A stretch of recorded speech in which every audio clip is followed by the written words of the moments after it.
ఆయన అన్నాడు లక్ష్మీదేవితో, ఒక పక్క కలిపురుషుడు బాధ పెట్టాడా, పాపం ఆ కలిపురుషుడు యొక్క వ్యగ్రత వల్ల పాపాలు చేసేశాడా, ఆ పాపాలు రోగంగా వచ్చి పొటమరించినప్పుడు నన్ను నమ్మి పిలిచాడా, గోవిందా కాపాడన్నాడా, నేను కూడా ఉండకుండా వైకుంఠానికి వెళ్ళిపోతే ఇక వాడిని రక్షించేవాడెవరు?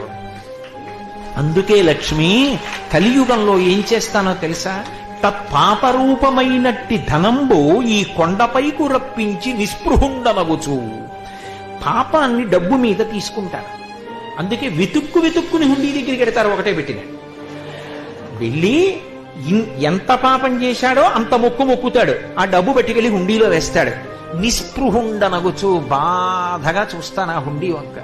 1,70,00,000 ఎవడు చేయమన్నాడు రా ఇవన్నీ అనుకుంటాను. ఎవడో ఒక్కడుంటాడు పద్మావతి, వాడు మాత్రం నన్ను నమ్ముకున్నవాడు. వాడు ఎప్పుడు పరమ ధర్మంతో, ధార్మికమైన జీవితంతో, భక్తితో నేనున్నానని నమ్మి బతుకుతూ ఉంటాడు. అలాంటి వాడు ఉన్నాడే, వాణ్ణి చూడకుండా నేను ఉండలేను. వాణ్ణి వంక పెట్టి పిలుచుకుంటాను. ఇదే పివిఆర్కే ప్రసాద్ గారు తిరుమల మహాత్మ్యంలో పీఠికలో రాసుకున్నారు. వెంకటేశ్వరుడు పిలుచుకున్నాడు చేశాను అన్నారు. ఆయన ఏదో మిష పెట్టి పిలుస్తాడు. ఆయన అనుగ్రహం ఉందనుకోండి, ఏదో తన దగ్గర ఓ స్థానం ఇస్తాడు, వీడు నా దగ్గర ఉన్నాడని పొంగిపోతూ ఉంటాడు. పిలుచుకుంటాడు ఏదో వంక, ఆయనే పిలుస్తాడు, వాడు వస్తాడు కొండకి.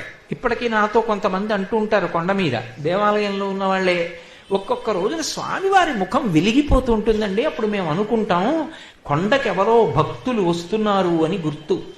వాళ్ళు వచ్చిన రోజున ముఖం వెలిగిపోతుంది. రోజు చూస్తుంటాంగా, మాకు తెలుస్తుంది. మరునాడు కొంచెం దిగులుగా ఉంటాడు, సుప్రభాతం చదువుతుంటే. ఓ, ఆ భక్తులు ఎవరో కొండ దిగిపోయారన్నమాట. పిలుస్తాడు. పిలిచి లక్ష్మీదేవితో చెప్పుకున్నాడు. వాడేం వేస్తాడు హుండీలో? ఓ రూపాయి కాసేస్తాడు, ఓ 10 రూపాయలు వేస్తాడు, మహా అయితే 100 రూపాయలు వేస్తాడు.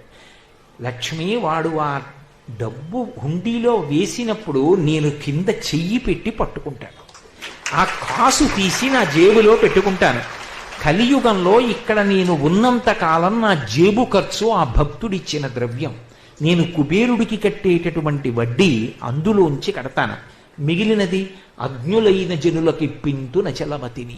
రకరకాల కారణాలు పెడతాను. ఏదో హాస్పిటల్స్ పెట్టిస్తాను, అన్నదానాలు చేయిస్తాను, కళ్యాణ మంటపాలు కట్టిస్తాను. నేను కొత్తగా చెప్పే ఉంది మీకు తెలియనట్టు ఎన్నో చేయిస్తూ ఉంటాను. కానీ నిజంగా భక్తి కలిగిన వాడు, ధర్మాత్ముడైన వాడు తెచ్చి హుండీలో వేసినటువంటి రూపాయిని మాత్రం ఇలా పట్టుకుంటాను, చేత్తో పట్టుకుని వాడుకుంటాను. లక్ష్మి కలియుగంలో